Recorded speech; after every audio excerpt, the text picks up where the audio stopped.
quite suddenly herself, and she was evidently very proud of it. Part 3. Lelechka was asleep, and Seraphima Alexandrovna was sitting in her own room, thinking with joy and tenderness of Lelechka. Lelechka was in her thoughts, first a sweet tiny girl, then a sweet big girl, then again a delightful little girl, and so on until in the end she remained Mamma's little Lelechka. Seraphima Alexandrovna did not even notice that Fedosya came up to her and paused before her. Fedosya had a worried, frightened look. "Madam, madam," she said quietly in a trembling voice. Seraphima Alexandrovna gave a start. Fedosya's face made her anxious. "What is it, Fedosya?" she asked with great concern. "Is there anything wrong with Lelechka?" "No, madam," said Fedosya, as she gesticulated with her hands to reassure her mistress and to make her sit down. "Lelechka is asleep, may God be with her. Only I'd like to say something, you see. Lelechka is always hiding herself. That is not good." Fedosya looked at her mistress with fixed eyes, which had grown round from fright. "Why not good?" asked Seraphima Alexandrovna, with vexation, succumbing involuntarily to vague fears. "I can't tell you how bad it is," said Fedosya, and her face expressed the most decided confidence. "Please speak in a sensible way," observed Seraphima Alexandrovna dryly. "I understand nothing of what you are saying." "You see, madam, it's a kind of omen," explained Fedosya abruptly, in a shamefaced way. "Nonsense," said Seraphima Alexandrovna. She did not wish to hear any further as to the sort of omen it was, and what it foreboded. But somehow a sense of fear and of sadness crept into her mood, and it was humiliating to fear that an absurd tale should disturb her beloved fancies, and should agitate her so deeply. "Of course I know that gentlefolk don't believe in omens, but it's a bad omen, madam," Fedosya went on in a doleful voice. "The young lady will hide and hide." Suddenly she burst into tears, sobbing out loudly, "She'll hide and hide and hide away, angelic little soul, in a damp little grave," she continued, as she wiped her tears with her apron and blew her nose. "Who told you all this?" asked Seraphima Alexandrovna in an austere, low voice. "Agathya says so, madam," answered Fedosya. "It's she that knows."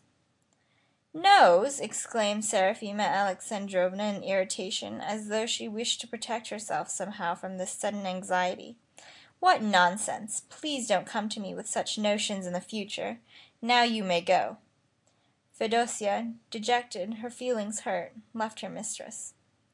"What nonsense! As though Lelechka could die," thought Seraphima Alexandrovna to herself, trying to conquer the feeling of coldness and fear which took possession of her at the thought of the possible death of Lelechka.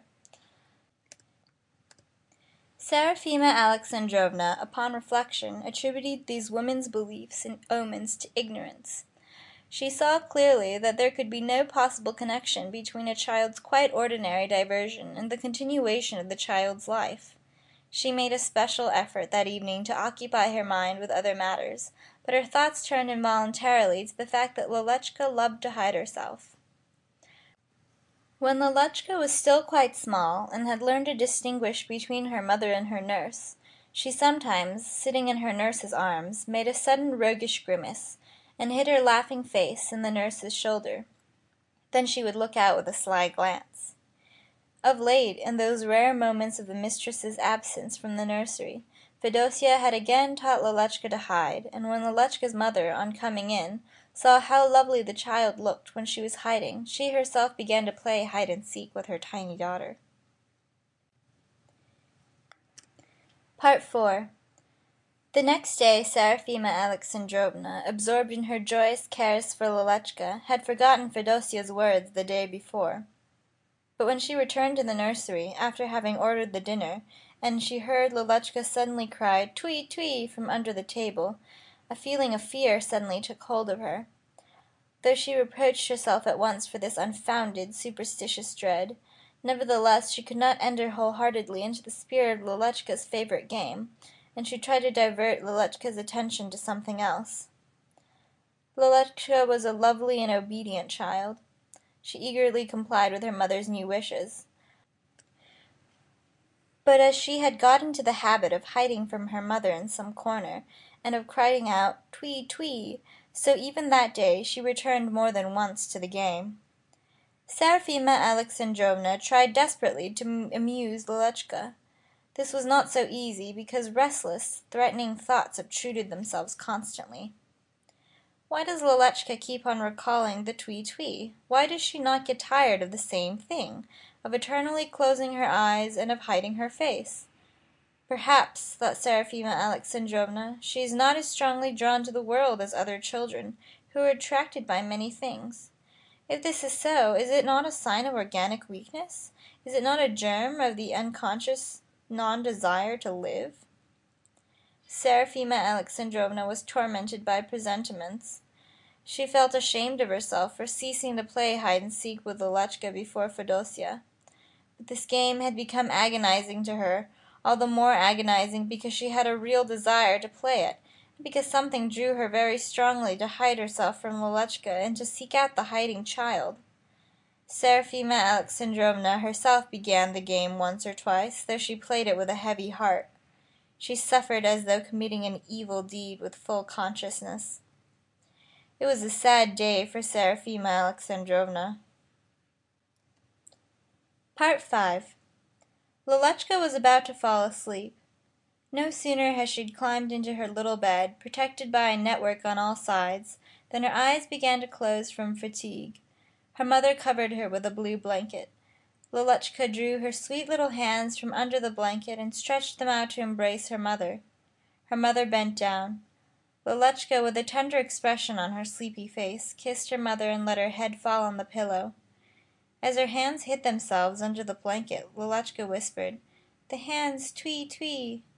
The mother's heart seemed to stop. Lelechka lay there so small, so frail, so quiet. Lelechka smiled gently, closed her eyes, and said quietly, "The eyes, twee, twee."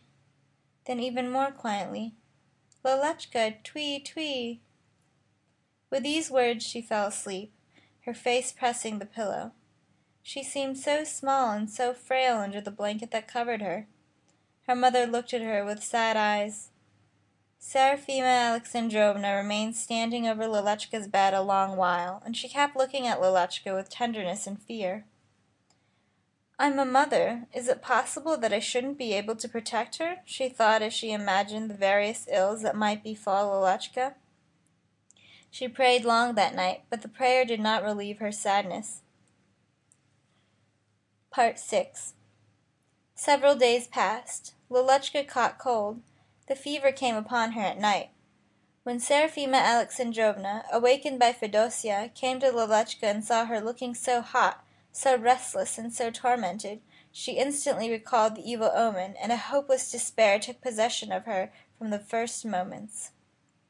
A doctor was called, and everything was done that is usual on such occasions, but the inevitable happened. Seraphima Alexandrovna tried to console herself with the hope that Lelechka would get well, and would again laugh and play, yet this seemed to her an unthinkable happiness, and Lelechka grew feebler from hour to hour.